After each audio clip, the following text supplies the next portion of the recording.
Time था 27 जनवरी 2026 का और जगह थी राजस्थान के जोधपुर का आरती नगर आश्रम। जब प्रेम बाईसा नाम की एक 24 साल की साध्वी अजमेर से अपनी कथा वाचन कर लेने के बाद वापस अपने आश्रम में पहुंचती है, लेकिन यहां पर पहुंचने के बाद उनकी लगातार तबीयत बिगड़ती जा रही थी। इसके साथ जितने भी आश्रम के बाकी लोग थे उन्हें ये बात लग रही थी कि जरूर ये काफी ज्यादा दूर का इस टाइम सफर तय करके आई है और यही कारण है कि काफी ज्यादा देर तक गाड़ी में बैठने के कारण शायद इनकी तबीयत खराब हो रही होगी और अगर ये थोड़ी देर के लिए जाकर आराम करती हैं तो ये बिल्कुल ठीक हो जाएंगी। और यही बात सोचकर प्रेम बाईसा के गुरु बीरनाथ ने उन्हें आराम करने के लिए एक दूसरे रूम में भेज दिया। लेकिन उसके बाद भी अब 28 तारीख का टाइम आ चुका था, लगातार इनकी तबीयत बिगड़ती जा रही थी और जैसा कि आमतौर पर यह बात बताई जा रही है कि उन्हें अस्थमे की दिक्कत थी, जिसके चलते उन्हें अस्थमे की दवाई भी दे दी जाती है। लेकिन 28 तारीख की जब शाम का टाइम होता है उस टाइम तक उनकी हालत में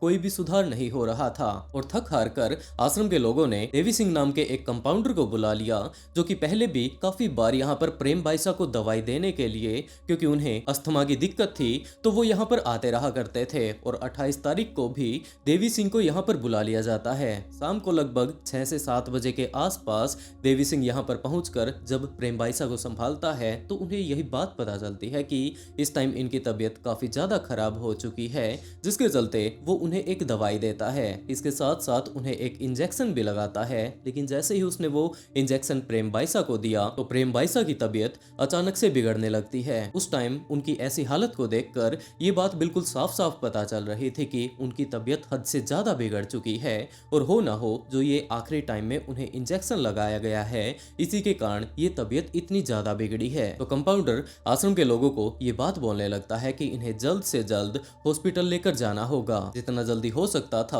उन्हें प्रेक्षा हॉस्पिटल ले जाया जाता है, लेकिन वहां पर जाते जाते बीच रास्ते में ही वो अपनी जान गंवा देती है। लेकिन जैसे ही आश्रम के लोगों को ये बात पता चलती है कि आखिरी टाइम में देवी सिंह यहाँ पर आया था, इसने प्रेम बाईसा को इंजेक्शन लगाया था और उसके बाद उनकी तबीयत में अचानक से गिरावट आनी शुरू हो जाती है। और इस टाइम के तो हालात ऐसे बन चुके हैं कि प्रेम बाईसा अपना शरीर ही त्याग चुकी हैं, जिसके चलते अब सारे के सारे लोग हद से ज्यादा गुस्से में भर जाते हैं कि आखिरकार ऐसा कौन सा इंजेक्शन इस कंपाउंडर ने प्रेम बाईसा को दे दिया। तो वो कंपाउंडर अपने आप को बचाते हुए सारे ही लोगों को समझाने लगता है कि इन्हें तो सांस की दिक्कत हो गई थी, जिसके चलते जो नॉर्मली इंजेक्शन वो इन्हें दिया करता था उसने वही इंजेक्शन इन्हें दिया है। इसके अलावा इसने कुछ भी नहीं किया। अब प्रेम बाईसा हॉस्पिटल में तो पहुंच ही चुकी थी। वहां पर जितने भी डॉक्टर्स ने उन्हें जैसे ही डेथ घोषित किया तो अब डॉक्टर्स का ये कहना था कि जिस तरीके से इन्होंने क्रिटिकल सिचुएशन में अपनी जान गंवाई है इसके बारे में किसी को कोई अंदाजा नहीं कि इन्हें किस तरीके से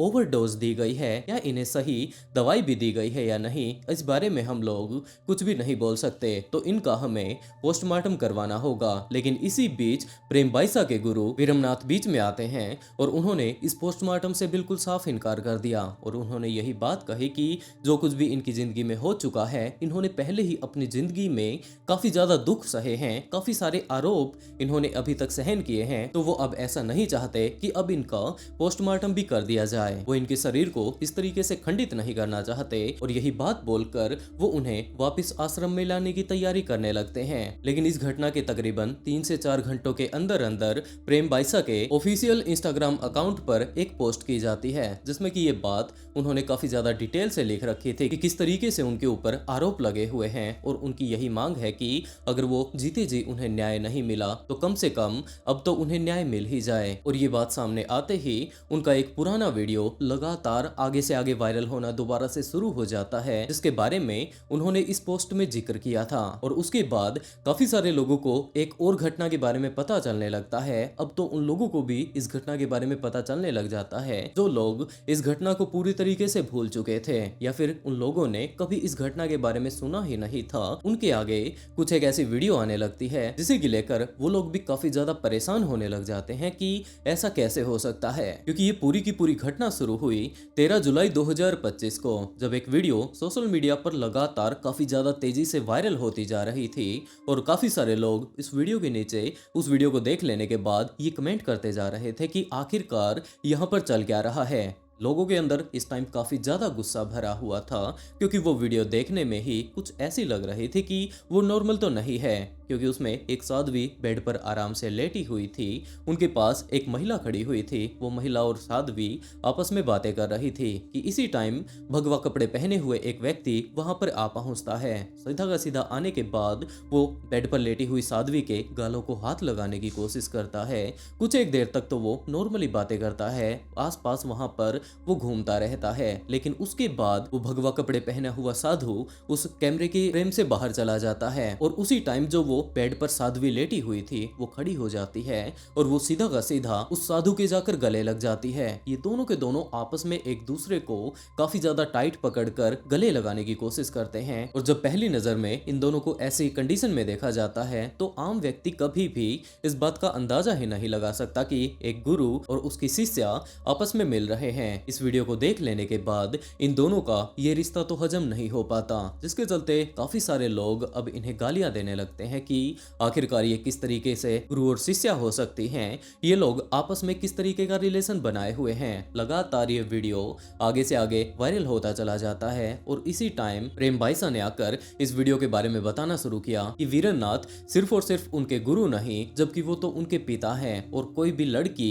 अपने पिता के साथ उस तरीके की बातें कभी सोच भी नहीं सकती, जिस बारे में ये लोग वीडियो देख लेने के बाद अंदाजे लगा रहे हैं। प्रेम बाईसा ने अपनी सफाई सामने रखने में कोई भी कमी नहीं छोड़ी। उसने वो सारी की सारी बातें अब डिटेल से लोगों को बतानी शुरू कर दी कि वीरनाथ सिर्फ और सिर्फ उसके गुरु नहीं, जबकि उसके असली पिता भी हैं और जो इतने आरोप उनके ऊपर लगाए जा रहे हैं वो बिल्कुल बेबुनियाद है। प्रेम बाईसा ने सारी की सारी चीजें लोगों के सामने डिटेल से रखने की कोशिश की कि उनके आश्रम में जो लोग काम किया करते थे, दरअसल उन्हें काफी ज्यादा छोटी उम्र में ही काफी ज्यादा प्रसिद्धि मिल चुकी है और यही कारण है कि ये लोग इससे काफी ज्यादा जलते हैं और इनकी इमेज गिराने के लिए ये लोग कुछ इस तरीके से इनकी वीडियो वायरल कर रहे हैं। ये वीडियो इसी टाइम की नहीं है, जबकि ये तो 3-4 साल पहले की है, जब 2021 में बाद में इनके पास इस वीडियो को डिलीट करवाने के लिए फिरौती के भी कॉल आते हैं, लेकिन उन्होंने किसी का भी जवाब नहीं दिया और आखिर में जब उन्होंने उन्हें पैसे नहीं दिए तो उन्होंने जाकर ये वीडियो वायरल कर दी। और इस वीडियो को वायरल करने वाला कोई और नहीं, जबकि यहाँ पर इनके आश्रम में ही काम करने वाला एक व्यक्ति जोगाराम, उसकी पत्नी, इनका ड्राइवर रमेश और उसके साथ साथ 2 लोग और भी शामिल हैं। उन्होंने अपनी सारी की सारी बातें लोगों के सामने रखने की कोशिश की। जब एक बेटी दुखी होती है ना, बेटी के जीवन में कोई दुख आता है, संकट आता है, तो एक पिता सबके सामने अपनी बेटी को गले लगाता है और ढाढ़स बंधवाता है कि बेटा कोई बात नहीं, चिंता मत करो, सब ठीक हो जाएगा।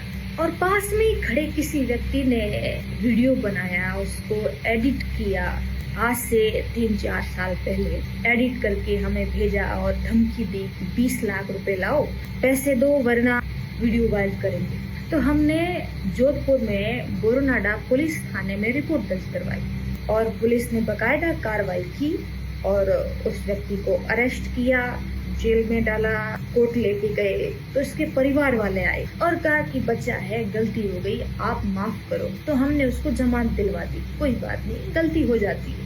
लेकिन अब उसने मौके का फायदा उठा करके उस एडिट वीडियो को वायरल किया है। लेकिन धीरे धीरे कर सारे ही लोग प्रेम बाईसा से ये बात पूछने लगते हैं कि आखिरकार कौन सा ऐसा पिता है जो कि अपनी बेटी से कुछ इस तरीके से मिलता है। तो प्रेम बाईसा ने सारे ही लोगों को उस टाइम समझाने की कोशिश की थी। लगातार एक के बाद एक उनकी वीडियो सोशल मीडिया पर चल रही थी कि वो अपने पिता के साथ इस तरीके का कोई भी बुरा काम सोच भी नहीं सकती, जैसा कि लोग इस टाइम उनके ऊपर ये धब्बा लगा रहे हैं। दरअसल उस दिन वो काफी ज्यादा नर्वस थी, किसी बात को लेकर उदास थी और उसी टाइम उसके पिता वहां पर आ पहुंचते हैं। उनके दिमाग में ऐसा कुछ भी नहीं चल रहा था जैसा कि इस टाइम लोगों के सामने परोसने की कोशिश की गई है। और धीरे धीरे कर एक बार तो ये मामला काफी ज्यादा फैल गया था, लेकिन टाइम बीतने के साथ साथ ये मामला शांत हो जाता है। और उसके बाद टाइम आया 28 जनवरी 2026 का, जब आखिर में उनकी तबीयत बिगड़ जाती है और उसके बाद उन्होंने अपनी जान गंवा दी। लेकिन प्रेम बाईसा अपनी जान गंवा चुकी थी।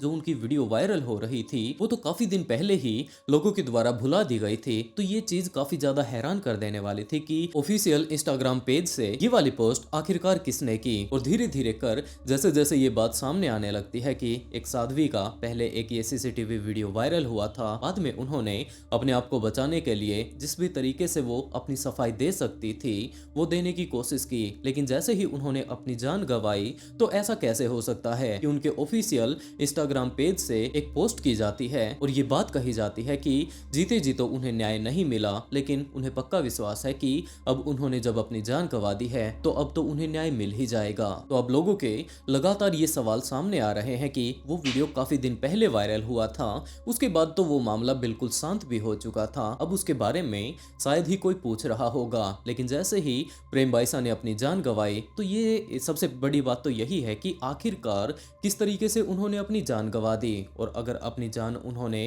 किन्हीं भी कारणों के चलते गंवाई है तो आखिरकार जो ये वीडियो वाला मामला है ये दोबारा से उजागर क्यों हो रहा है। दूसरी तरफ उनके पिता वीरेंद्रनाथ ने पोस्टमार्टम से भी बिल्कुल साफ इनकार करवा दिया था कि उनका पोस्टमार्टम नहीं होगा। तो सीधा का सीधा शक तो यही हो रहा है कि उनकी वीडियो भी उनके पिता के साथ वायरल हुई थी, बाद में उनके पिता ने उसके पोस्टमार्टम से भी इनकार कर दिया। पोस्टमार्टम से ही ये बात पता चल सकती थी कि कौन सा इंजेक्शन उन्हें दिया गया था या फिर जहर की उन्हें डोज दी गई थी जिनके कारण उन्होंने अपनी जान गंवा दी। और लगातार आगे से आगे जब ये केस बढ़ता जाता है तो फाइनली उनके पोस्टमार्टम की भी तैयारी करनी शुरू कर दी जाती है। प्रेम बाइसा का पोस्टमार्टम करवाया जाता है और उसमें यही बात पता चलती है कि उनकी जो आंतें हैं वो इस टाइम काफी ज्यादा लाल हो चुकी थी।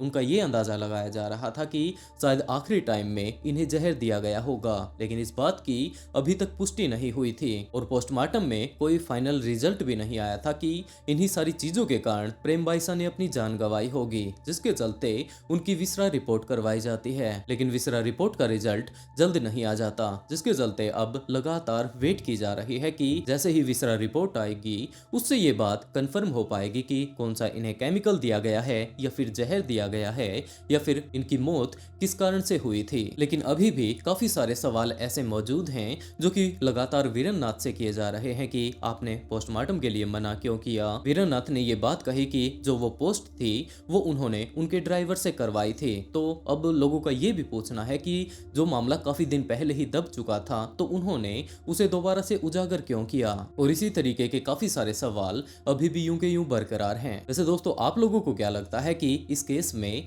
असल में हुआ क्या था? आप लोग अपनी राय कमेंट बॉक्स में बता सकते हैं। और दोस्तों आज के लिए बस इतना ही। अगर स्टोरी सुनाने का तरीका अगर पसंद आया हो तो वीडियो को लाइक कर ऑफबीट पॉडकास्ट को सब्सक्राइब जरूर कर लें, क्योंकि इसी तरीके के देश दुनिया में घटने वाले काफी सारे ट्विस्टेड केस मैं यहाँ पर लेकर आता रहता हूँ। और इसी के साथ दोस्तों आज का शाउट आउट साइना खान को and write a beautiful comment to get a shout out in next video. बहुत जल्द मिलते हैं एक और नए ट्विस्टेड केस के साथ।